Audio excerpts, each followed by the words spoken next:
14 April থেকে লকডাউনে বন্ধ দোকানপাট, চালু থাকবে শিল্প কারখানা, ব্যাংকের বিষয়ে সিদ্ধান্ত বৈঠকে।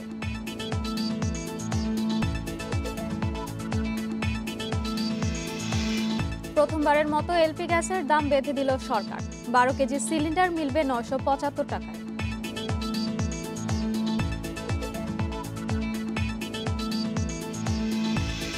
করোনা দ্বিতীয় ঢেউয়েও ঝুঁকির মুখে গরিব মানুষ, নগদ অর্থ খাদ্য সহায়তার পরামর্শ বিশ্বব্যাংকের।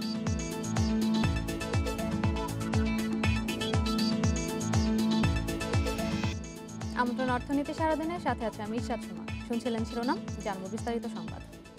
করোনা সংক্রমণ রোধে আগামী 14 এপ্রিল ভোর 6টা থেকে 21 এপ্রিল মধ্যরাত পর্যন্ত বিধি নিষেধ জারি করেছে সরকার। সকালে মন্ত্রিপরিষদ বিভাগ থেকে প্রজ্ঞাপন জারি করে এই বিধি নিষেধের কথা জানানো হয়। 13 দফা নির্দেশনায় বলা হয়, সরকারি বেসরকারি স্বায়ত্তশাসিত সব অফিস বন্ধ থাকবে, তবে শিল্প কারখানা নিজস্ব স্বাস্থ্যবিধি মেনে খোলা থাকবে। শ্রমিকদের নিজস্ব পরিবহন ব্যবস্থায় আনা নেওয়া করতে হবে। লকডাউনের সময় জরুরি সেবা বাদে সব পরিবহন বন্ধ থাকবে। বন্ধ থাকবে শপিং মল সহ সব দোকানপাট, তবে সকাল 9টা থেকে বিকেল 3টা খোলা জায়গায় কাঁচা বাজার বসতে পারবে। লকডাউনের সময় জরুরি প্রয়োজন ছাড়া ঘর থেকে বের হওয়া যাবে না। করোনা টিকা গ্রহণের জন্য কার্ড সাথে নিয়ে যাতায়াত করা যাবে। জুমা ও তারাবির বিষয়ে ধর্ম মন্ত্রণালয় পরবর্তী নির্দেশনা দেবে বলেও প্রজ্ঞাপনে জানানো হয়েছে। বিশেষ প্রয়োজনে ব্যাংক লেনদেন চালু রাখতে কেন্দ্রীয় ব্যাংককে ব্যবস্থা নিতে বলেছে শ্রম মন্ত্রণালয়। প্রজ্ঞাপন মেনে শিল্প কারখানা খোলা থাকবে, তবে কেউ নির্দেশনা অমান্য করলে ব্যবস্থা নেওয়া হবে বলে জানিয়েছেন শ্রম প্রতিমন্ত্রী মুন্নুজান সুফিয়ান। সচিবালয়ে লকডাউনের প্রজ্ঞাপন জারির পর একথা জানিয়েছেন তিনি আরও জানান, আর্থিক প্রতিষ্ঠান বন্ধ থাকলেও শ্রমিক কর্মচারীদের বেতন দেওয়ার স্বার্থে শিল্প এলাকায় ব্যবস্থা রাখতে বাংলাদেশ ব্যাংককে ইতিমধ্যেই বলা হয়েছে। বলে আমার দৃঢ় বিশ্বাস, তার কারণ মালিকেরা নিজেদের যেমন রক্ষা করার চেষ্টা করবে, যদি না নামে সেটা অবশ্যই আমরা আইনের আওতায় নিয়ে আসবো। আমাদের লেবার লতে আছে, যারা করলে সেখানে শাস্তিরও বিধান আছে এবং জরিমানারও বিধান আছে। দেশে প্রথমবারের মতো তরলীকৃত প্রাকৃতিক গ্যাস এলপিজির দাম নির্ধারণ করে দিল Bangladesh energy regulatory commission BERC.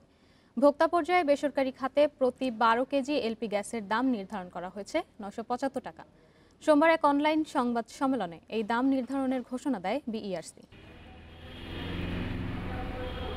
সহজ জ্বালানি হিসেবে প্রতি বছরই বাড়ছে এলপিজির ব্যবহার, তবে দাম নিয়ে কোনো নির্দিষ্ট কাঠামো না থাকায় প্রায়ই অস্থিরতা দেখা দেয় বাজারে।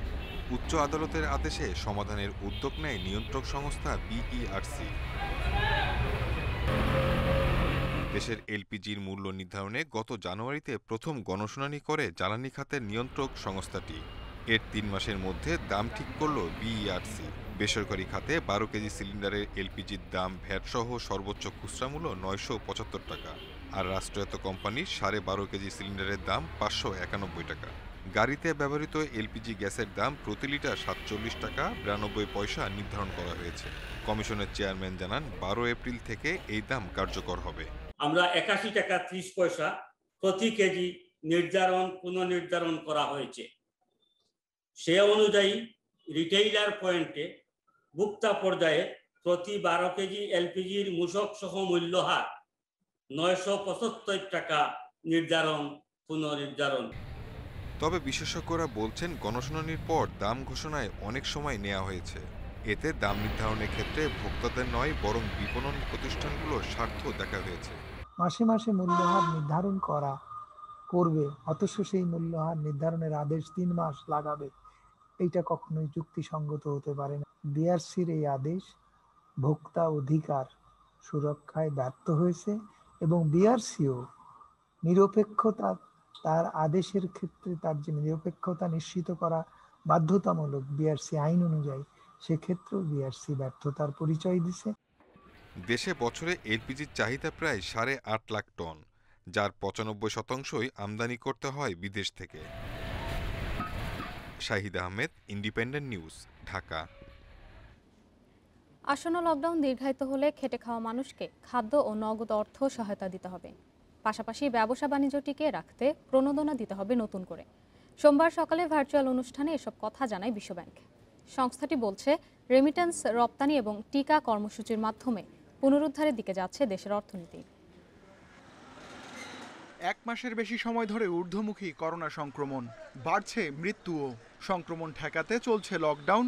14 এপ্রিল থেকে যা আরও কড়াকড়ি হচ্ছে। এ সময় গণপরিবহন, দোকানপাট, শপিং মল, সরকারি বেসরকারি অফিস বন্ধ থাকবে, তবে উৎপাদন চালু থাকবে শিল্প কারখানায়। দেশের মোট কর্মসংস্থানের 85% অপ্রাতিষ্ঠানিক খাতে। বিশ্বব্যাংক বলছে করোনার প্রথম ঢেউয়ের মতো দ্বিতীয় ঢেউয়েও সবচেয়ে ক্ষতিগ্রস্ত হবে এই খাতের কর্মীরা। সংস্থাটি বলছে করোনার ছোবল ঝুঁকির মুখে ফেলেছে দারিদ্র্য কমানোর কর্মসূচিকেও। এ অবস্থায় পিছিয়ে পড়া জনগোষ্ঠীর জন্য সামাজিক নিরাপত্তা বলয় বাড়ানো সহ নতুন করে সহজ শর্তে প্রণোদনা প্যাকেজ দেওয়ার পরামর্শ সংস্থাটির। ভ্যাকসিন কেনায় বাংলাদেশের জন্য অর্থের কোনো সমস্যা হবে না। বিশ্বব্যাংক গত সপ্তাহেই $50 কোটি ঋণ অনুমোদন করেছে। সমস্যা হলো চাহিদা মতো ভ্যাকসিন পাওয়া যাচ্ছে না। বিশ্বব্যাংক বলছে করোনার আঘাত থেকে দেশের অর্থনীতি রক্ষায় সরকারের উদ্যোগ প্রশংসনীয়। রেমিট্যান্স, রপ্তানি সহ নানা সূচক অর্থনীতি পুনরুদ্ধারের আভাস দিচ্ছে। যদিও দ্বিতীয় ঢেউয়ের প্রভাব কি হবে তা নিয়ে সংশয়ে বিশ্বব্যাংক। তারপরও সংস্থাটির পূর্বাভাস চলতি অর্থ বছরে জিডিপির প্রবৃদ্ধি হবে 2.6 থেকে 5.6%। প্রবৃদ্ধির এই সংখ্যা পূর্বাভাস মাত্র। মনে রাখতে হবে আমরা সবাই অত্যন্ত অস্থিতিশীল অবস্থার মধ্যে আছি। এক দেশের অবস্থা অন্য দেশকে খুব দ্রুত প্রভাবিত করছে। পরিস্থিতি কোন দিকে যায় তা বলা কঠিন। গবেষণায় দেখা যাচ্ছে বৈশ্বিক সক্ষমতা সূচকে পিছিয়ে পড়ছে বাংলাদেশ। আর এর পেছনে ব্যবসা বাণিজ্য সংক্রান্ত নিম্নমানের লজিস্টিক সেবাকে প্রধান কারণ হিসেবে দেখছে বিশ্বব্যাংক। Ruhul Amin, independent news, Dhaka. 3 কোটি ডোজ করোনা টিকা কেনায় আন্তর্জাতিক উন্মুক্ত দরপত্রে যাচ্ছে বাংলাদেশ। বেসরকারি গবেষণা সংস্থা সিপিডি আয়োজিত এক অনলাইন আলোচনায় এ তথ্য জানান আইইইডিসিআর এর প্রধান বৈজ্ঞানিক কর্মকর্তা ASM আলমগীর। তিনি জানান, রাশিয়ার স্পুতনিক, চীনের সিনভ্যাক এবং জনসনের টিকা আনতে উন্মুক্ত দরপত্র দেওয়ার আলোচনা করছে সরকার। এছাড়া কোভ্যাক্সের আওতায় ফাইজার ও মডার্নার টিকা নেওয়ারও সিদ্ধান্ত নেওয়া হয়েছে। কোভ্যাক্সের আওতায় পাওয়া এই টিকা শহরাঞ্চলে দেওয়া হবে বলেও জানান তিনি। তবে টিকা আমদানি সংরক্ষণ ব্যবস্থা যথেষ্ট নয় বলে আলোচনায় উল্লেখ করেন আইইইডিসিআর এর প্রধান বৈজ্ঞানিক কর্মকর্তা। তিনি জানান, এখন পর্যন্ত দেশের 3.5% মানুষকে টিকা দেওয়া হয়েছে। আমার সারা দেশে প্রায় 700 মতো কোল্ড চেইন ব্যবস্থা আছে। সেই ব্যবস্থায় যে ভ্যাকসিনগুলো করা যায় সেগুলি আমরা আসলে বিশ্লেষণ করছি। আমরা সবার সাথে যোগাযোগও করেছি। আমরা ওপেন টেন্ডারে যাচ্ছি, আমরা ইন্টারন্যাশনাল টেন্ডারে যাচ্ছি। সেখান থেকে আমরা 3 কোটি যারা আমাদের ভালো ভ্যাকসিন, ভালো এফিকেসিয়াস ভ্যাকসিন দিতে পারবে সেই ভ্যাকসিনে নিব। রোজা উপলক্ষে তেল, চিনি সহ বেশ কিছু নিত্যপণ্যের দাম নির্ধারণ করেছে কৃষি বিপণন অধিদপ্তর। সকালে রাজধানীর খামারবাড়িতে সংবাদ সম্মেলনে এ তথ্য জানান সংস্থাটির মহাপরিচালক মোহাম্মদ ইউসুফ। বেঁধে দেওয়া মূল্য অনুসারে ভোজ্য তেলের লিটার 139 টাকা, পেঁয়াজ 40 টাকা, ছোলা 67 টাকা, চিনি 68 টাকা, মসুর ডাল 69 ও সাধারণ মানের খেজুরের দাম 100 টাকা দরে বিক্রি করতে হবে। এসব পণ্যের চাহিদা, যোগান ও আমদানি মূল্য বিশ্লেষণ করে এ দাম ঠিক করা হয়। নির্ধারিত মূল্য কেউ না মানলে আইন অনুসারে ব্যবস্থা নেওয়া হবে। পাশাপাশি নির্ধারিত দর তদারকিতে সব জেলা প্রশাসনকেও অবহিত করা হয়েছে বলেও জানান সংস্থাটির মহাপরিচালক। ভোক্তাকে কম দামে যাতে ওনারা যাতে বেশি পণ্য পায় সেই জন্য এই ব্যবস্থা নেওয়া হয়েছে। এবং আমরা যে টিমটা আমরা যে করছি এই টিমটা কিন্তু সকলের সাথে বসে কিন্তু পর্যালোচনা করে এটা করা হয়েছে এবং এই দামে কিন্তু আপনারা এখনই যান বাজারে, আমরা আশা করছি এই দামে আপনারা পাবেন। গত বছর ঈদে ব্যবসা হয়নি, সে ক্ষতি পুষিয়ে নিতে কষ্ট হলেও এবার বিনিয়োগ করেছেন পোশাক বিক্রেতারা। কিন্তু এবারও বাজার হারানোর শঙ্কা। লকডাউনের কারণে এরই মধ্যে ধস নেমেছে পাইকারি বিক্রিতে। ঈদ উল ফিতরের আগে চলমান অবস্থার উন্নতি না হলে সর্বস্ব হারানোর শঙ্কায় বহু উদ্যোক্তা। শবে বরাতের পর থেকে ঢাকা ও আশেপাশের বিভিন্ন পাইকারি বাজারে ঈদের পোশাক কিনতে আসেন দেশের নানা প্রান্তের খুচরা বিক্রেতারা। এ সময় মাত্র 2 সপ্তাহের বিক্রিতেই লাভের মুখ দেখেন অনেক ব্যবসায়ী। কিন্তু করোনা সংক্রমণের কারণে চলাচলে নিষেধাজ্ঞায় এবছর তা সম্ভব হয়নি। কমসে কম হলো ডেলি দেখা গেছে 5-6 লাখ টাকা তো সেল হইতোই, তো ওই সেলটা তো আর হচ্ছে না। লকডাউন নেই, তারপরে আমাদের এখানে কোনো সেল নেই। কারণ হচ্ছে কি, আমাদের বাইরে থেকে যদি কোনো পাইকারি ক্রেতা না আসে এখানে আমাদের সেল করা কোনোভাবেই সম্ভব না। বিভিন্ন শোরুমে পোশাক বিক্রিতেও একই চিত্র। এই সময় ঈদের পোশাক কিনতে যেখানে ভিড় থাকার কথা সেখানে ক্রেতার সংখ্যা হাতে গোনা। এবার রমজানের শুরুতেই সর্বাত্মক লকডাউন আসছে এমন খবরে বড় ধরনের লোকসানের আশঙ্কায় বিক্রেতারা। আমরা খুবই চিন্তিত, কিন্তু এবছর ভালো কিছু হবে না সেটা বুঝতেছি এখন। মনে হয় না আমাদের আর বাঁচার এরকম কিছু থাকবে। আমরা যেটা আশা করছিলাম যে এবার হয়তো বোনাসটা বা স্যালারিটা নিতে পারবো, সেটাও মনে হচ্ছে অনিশ্চিত হয়ে যাচ্ছে। বিনিয়োগকারীরা বলছেন করোনার কারণে টানা দ্বিতীয়বারের মতো লোকসান গুনতে হলে পথে বসে যাবেন অনেকে, তাই বিকল্প উপায়ে হলেও পোশাক বিক্রির সুযোগ চান তারা। কাঁচা বাজার এবং অন্যান্য নানান রকম বিষয়গুলো আমরা উন্মুক্ত বাজারে, উন্মুক্ত মাঠে নিয়ে আসতে দেখেছি গত বছর। সুতরাং যদি মনে হয় যে আজকে আমাদের এই দোকান খোলা যাবে না, শপিং মল খোলা যাবে না, তাহলে আমরা দাবি করব যে উন্মুক্ত জায়গায় সরকার সেই ব্যবস্থা করে দিক। ফ্যাশন হাউসগুলোর সংগঠন ফ্যাশন উদ্যোগ বলছে শুধু রোজার ঈদের পোশাকের বাজার প্রায় 5,000 কোটি টাকার। দেশের ছোট বড় অন্তত 5,000 ফ্যাশন হাউস ও দোকান মিলিয়ে এই বেচাকেনা করে থাকে। Shariful Islam, independent news, Dhaka. রমজানকে কেন্দ্র করে কেউ বাজার পরিস্থিতি অস্থির করতে চাইলে কঠোর ব্যবস্থা নেওয়া হবে বলে জানিয়েছেন বাণিজ্য মন্ত্রণালয় ও ভোক্তা অধিকার সংরক্ষণ অধিদপ্তরের বিশেষ তদারকি দল।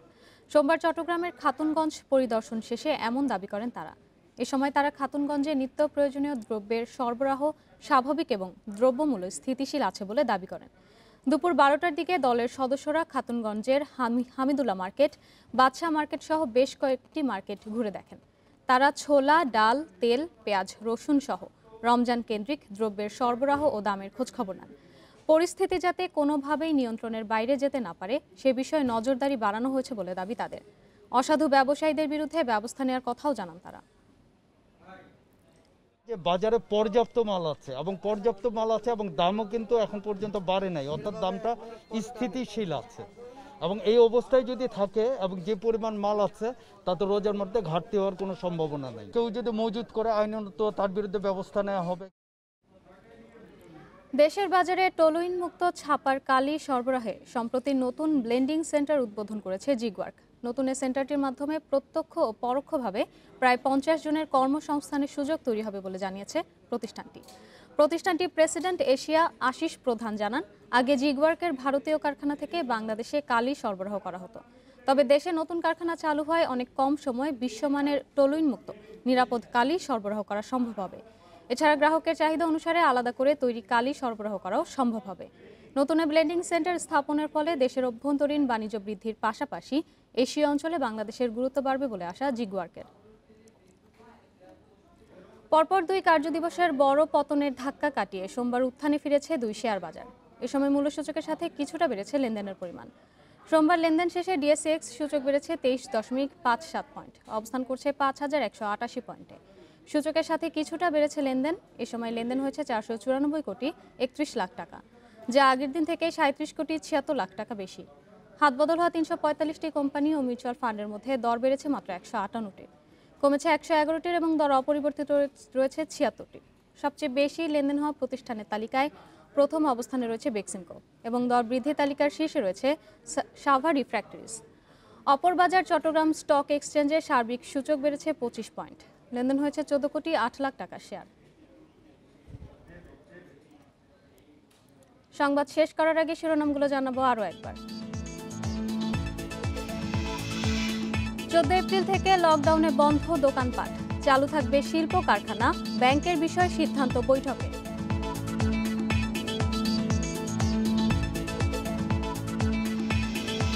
প্রথমবারের মতো এলপি গ্যাসের দাম বেঁধে দিল সরকার, 12 কেজি সিলিন্ডার মিলবে 975 টাকায়।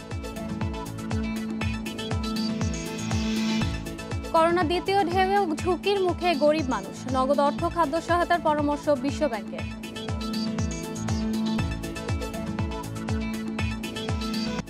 এই ছিল আজকের অর্থনীতি সারাদিনে। ইন্ডিপেন্ডেন্ট টেলিভিশনের সব খবর বিস্তারিত জানতে চোখ রাখুন ফেসবুক, ইউটিউব এবং টুইটারে। আমন্ত্রণ আমাদের পরের আয়োজনে।